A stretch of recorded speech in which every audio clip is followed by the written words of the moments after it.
Zoomer! So yes, the video that came out on Monday, that had the O word and it had opinions. So yes, had some delightful comments about that. Some people kindly telling me what year I was born. Thanks, I didn't quite realise that. So that's very kind of you to remind me. And it was just an overall very well received video with no conceivable flaws whatsoever, and I'll be sure to be sharing more opinions in future. But today, we're going to be focusing on something that everyone can agree on, which is that mods are fantastic. They just make the game better, whether it looks better, plays better, feels better, smells better, tastes better, does all of these things and so much more. Today I'm just going to go through the mods that I use in every single campaign. Now I have a lot of mods installed, and I don't use all of them all the time because of, performance hits and balancing and general, they're not necessary in every single campaign, or they're only useful for certain parts of video making, but overall these are going to be my mods that I use for every campaign.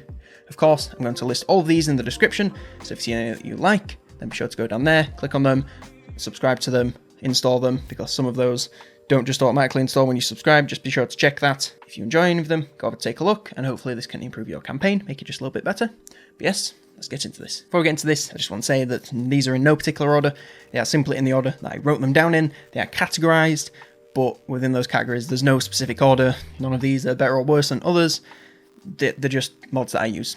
There's no massive preference between them. So let's go. First of all, we have cinematic battle effects. And what it does, it adds cinematic effects to your battles. I know, it's amazing. What this basically consists of is smoke and explosion trails just being a little bit more lingering. So that means that, when your cannons fire, rather than just, immediately firing and then the smoke just disappears immediately, like you get that poof. So the cannon fires, there's the poof, and then it goes through the sky, slowly dissipating as it gets higher and higher, which I think is a very nice effect. It looks very cool. Same thing with the explosions of the impacts and the trails of rockets, like the Hellstorm rocket battery.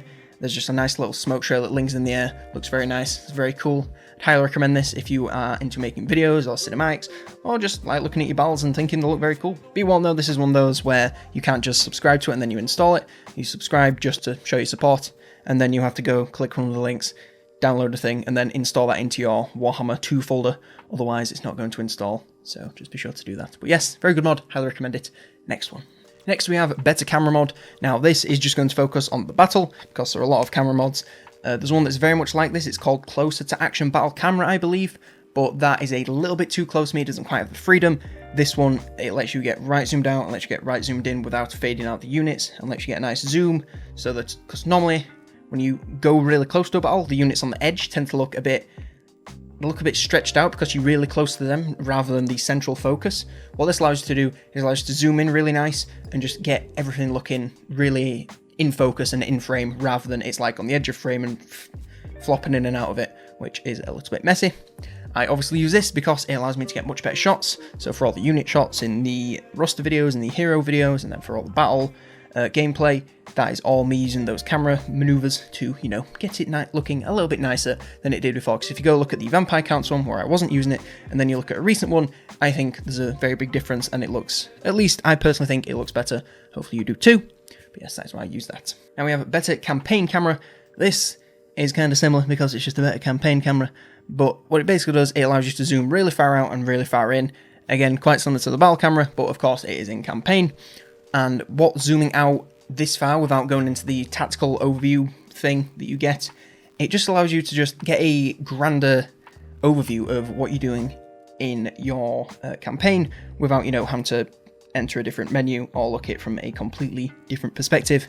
It's very useful for if you are thinking, right, where can I expand from here? So you're like looking at your settlement, and then you can see, all the regions going off in the different directions. It's just very useful for that. It also changes the angle, I believe, to be a more top-down one than I don't know what you'd call this one where like the map's here and then you're looking like that. It's a bit more like that, which I much prefer. Again, this is all down to preference.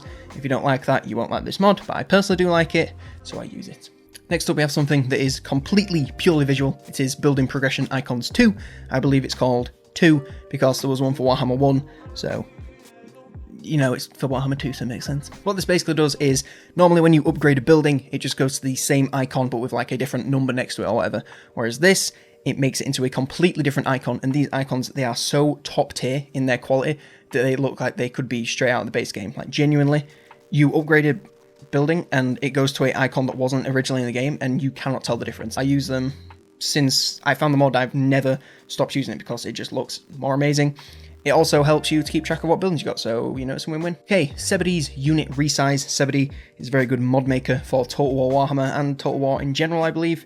What this mod specifically does, it resizes units to their most realistic proportions. So, you know, Tyrion and all the other Footlords, they're, you know, now about the same size as their swordsmen and stuff, rather than being complete giants, which obviously doesn't make much sense. So, you know, all the large units, you know, like your dragons, your hydras, stuff like that, they end up getting a little bit bigger so that, you know, they have more of a presence on the battlefield rather than, you know, just kind of being a little dragon creature that squirrels in every now and then. But yes, this is purely visual, no stat differences as far as I can tell. Don't quote me on that because there might be. And I just personally think it looks a lot better, especially when you're getting close-ups, because sometimes when you're getting close-ups of your battles and, you know, you have a massive Footlord standing over your swordsman, it's just like, well, is he a giant? Are they dwarfs? You know, what's going on here? It's very strange. But this just makes it all look very wonderful. I like it very much. Now we move on to quality of life. Now these are just things that save time, that just make the game just run a little bit smoother without, you know, completely overhauling anything or changing how the game actually plays. First of all, we have always fast forward. This is a mod I've only recently discovered, and oh my god, it is amazing. So you know when you click end turn, and then you have to click that fast forward thing, otherwise every single time anything moves within your vision, you have to watch it like go super slowly. Well, this does, it makes that always clicked. So they zap along the screen, so you don't like click end turn, go get a sandwich, and then come back, and there's just like Mazda Mundis slowly pacing his way up to you. It speeds it all up so that you can, you know, get ambushed from 6 sides at once even sooner, and that's just amazing.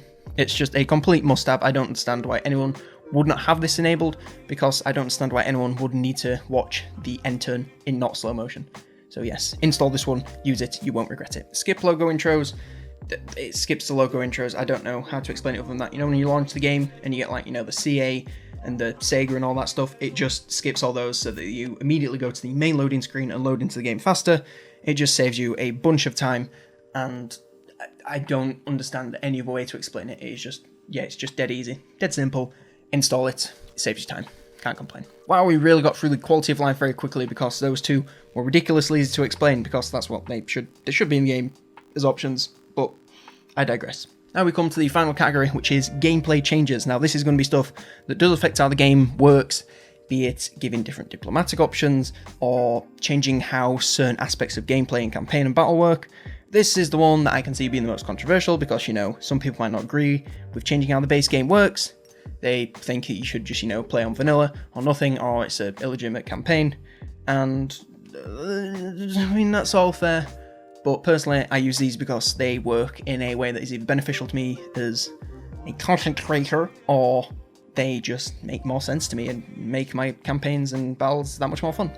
So here we go. Diplomatic options, Vassal, Liberate, and Confederate. Now, there are several mods under this umbrella of diplomatic options, and you can pick the one that suits you best. I personally go for this one because it allows you to confederate anyone of the same race to you. So if you're playing as the Vampire Counts, you can confederate the Von Karstein, you can confederate Muzelon, and who are the guys in the south that Khalida starts off against? Vampires of Lamia or something like that? You can confederate them. Anyone that is the same race as you, you can confederate. Apart from Kislev, they are on a realm of their own existence. You can't touch them, probably because they're not strictly Empire, but I digress. But yes, it just makes it that much easier because when I'm playing as the factions, it allows me to use all of the Legendary Lords without playing 4 campaigns to get an idea of how they play. I use this in all my campaigns. People get a little bit mad that I don't mention it. Sorry, that's my beat, but I use it in all my campaigns. I've always used it in all my campaigns because I love confederating, I love using all the lords. It's just that much more fun, and why would you not want to use all the lords? Of course, you could argue, you know, the Legendary Lord should be exclusive to its faction, and you shouldn't go against it, and it's wrong, and you should just play 4 campaigns, but me personally, I think it's nicer and saves more time this way. Next mod we have is No Local Populace, and this basically gets rid of the local populace corruption effect. So let's say you're playing as the Vampire Counts, you invade, you know, a settlement that originally belonged to the Empire and has from like turn 1. What you will find in the base game is that no matter how high you get the corruption with certain buildings, there will always be this local populace thing that will stop you from hitting 100% corruption or untainted or whatever. And it's so annoying to have to play with that I was just like, the second I noticed it, I was like, what the hell is this? Googled it. I was like, oh, there's a mod that gets rid of it. Install that. Never looked back since. It just allows you to expand, and rather than having this stupid thing, because it doesn't make... I understand why it's in the game, right? To, you know, restrict you from expanding super fast. But I feel like stuff that is in the game that just restricts you for the sake of restricting you is just, I don't agree with it. It's personally not for me. So I just get rid of it. It allows me to expand much better and much more finally, because, you know, if there's always that little bit of corruption or lack of corruption that's ruining your public order, then it's going to be a massive thorn in your side and it's going to bother you for the whole game. So actually get rid of it. Next up, we have a couple of mods from Sebedy in a row. First up, we have no great power penalty. This gets rid of the great power diplomatic penalty you get when you get to the end game and you are super strong. Because again, it's one of those things that is just in the game to slow you down. And I get that if you are super powerful, then all the other people are going to be like, oh no, he's going to win. We don't like you. But it's just one of those things. Like, if you're playing against a player, I would expect them to be like, oh god, this guy's going to win, I need to fight him. But if I'm playing against AI, especially the AI that are, you know, defenders and aren't bothered about expansion and aren't bothered about taking over the world, why should I have great power penalty against them? It don't make no sense. I don't like it, so I get rid of it. There you go. If you don't like great power, then get this mod and get rid of it. If you do agree with great power and you like the challenge, then go right ahead. That's completely your preference. Nothing I'm saying here is fact. I do not spit facts. Next, we have Sebedy's Realistic Flight. Now, this makes flight units super fast, like as fast as they should be. This is why in a lot of unit videos that people get confused that my flying units are just like soaring across the sky when their ones are like going really slow and getting shot to death. Because if you think about it, a flying unit, it is going to be really fast. You know, you have a dragon, got these massive wings, it's like soaring across the battlefield, where in the regular game, it's just kind of like, it might as well walk there, it's going that slow. It just, you know, makes flying units as fast as they should be, makes them a lot more viable, because things like Fellbats especially, they need all the help they can get. So if they can go really fast, it just makes them into an actual viable unit, and I personally just prefer it this way. Of course, it buffs the enemy as well, so it puts me at a disadvantage if the enemy has any flying units, so it's, you know, it's not that big a deal. It's not like it's completely game breaking because it does give these buffs to the AI as well, so I think it's just fine. Now, our final mod is another one of those that gets rid of something that is just there to artificially slow you down. It is the No Extra Upkeep mod, and all it does is, you know, when you get multiple armies and you have that icon at the top of your screen, you hover over it and it says the multiplier for having this many armies. It's like the supply chains or whatever, and it's just a multiplier. What it does, it multiplies your upkeep based on how many armies you have. So this means when you get to the end game and, you know, you have like a bunch of armies, the upkeep on that is going to be astronomical, purely because you have lots of armies and you need them because you have such a massive empire. I don't like this. It's just another one of those things that is in the game to slow you down, and I understand why they do it, because when you get to the end game, they want you to have some challenge. But I feel like once I've got to the end game, I've earned it. I've earned having this much money, I've earned having this many armies. You shouldn't be purposely trying to take both of those things, well, either of those things from me, just because I got here. I don't personally agree with it. I can see why it's in the game, but I choose to get rid of it. So there you have it. But yes, that concludes my list of mods that I use in the game. I hope you enjoyed this video. If you did, be sure to leave it a like. Leave me any mods that you use in the comments, any mods that you think I shouldn't use, any mods you think I should use. Just anything at all. If you have your favourite, you know, Toddy nudity mod, I'd love to see that. Please leave a comment and a link down below. Even though you can't post links, please, I desperately need that. If you didn't like this video, you think I'm a big old boomer, then you know exactly what to do. But, you know, if you did enjoy it, then be sure to subscribe and hit that notification bell so that, you know, you catch all the videos, you catch all the streams, you can come in, bully me, see me absolutely raging out at playing Marathi because, oh my god, she is so bad, in my opinion. Like, the start, it has been heinous. I don't know if I'm going to have played anymore by the time that this video comes out, but oh my god, she is trash. But yes, so be sure to subscribe to see more Salt and more Absolute Joys and more epic videos like this, a little bit unscripted, add some variety for me. Because, you know, if I don't, I'll burn out and then you get no videos, so that'd be sad for everyone.